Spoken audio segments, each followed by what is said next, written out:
Ibalita Productions.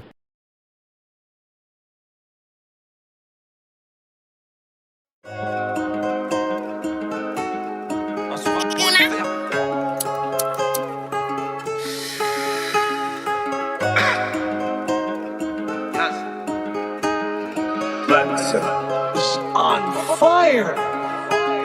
Zaza votazany kiambalizy samandaka samagny nambizy manoisa nefa te masamzizy hoe piro saleka fa sambafy sosy ravitraka rotao fanafotony angaty sy niaragna roentina miaty faty sy niaragnay sampolo te loatra raha misy anay raha hoe mitaty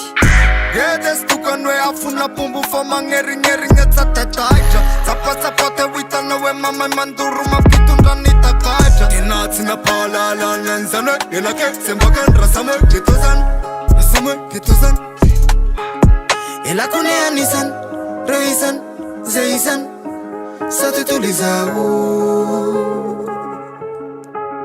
tsy anisany ravizany tongizany rodizany mbola milalao aleo andengem nanao kody lekate aleo andengem itsatsakelatsy megnaya aleo andengem leko anao posy lekate aleo andengem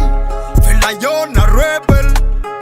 aleskirina fa misy mpiamaragnina mitongo toerana sy reo mba toerana manana foana sady mandeha veverana jona miserana ny seza vendrianana aleskirina fa misy mpiamaragnina mitongo toerana sy reo mba toerana manana foana sady mandeha veverana jona miserana ny seza vendrianana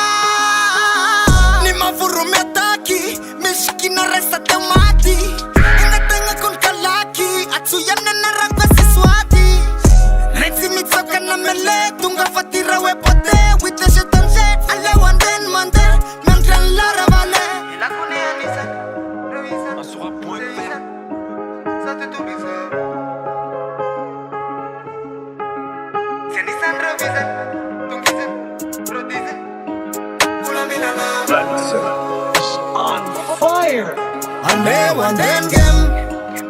nanao kody lekate aleo andengem itsatsakelatsy megnaya aleo andengem leko anao posy lekate aleo andengem velayona rebel Zaza votazany kiambali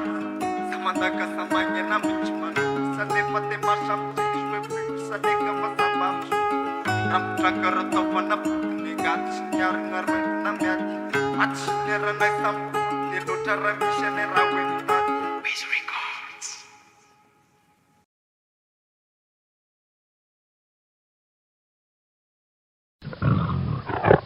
Ibalita Productions.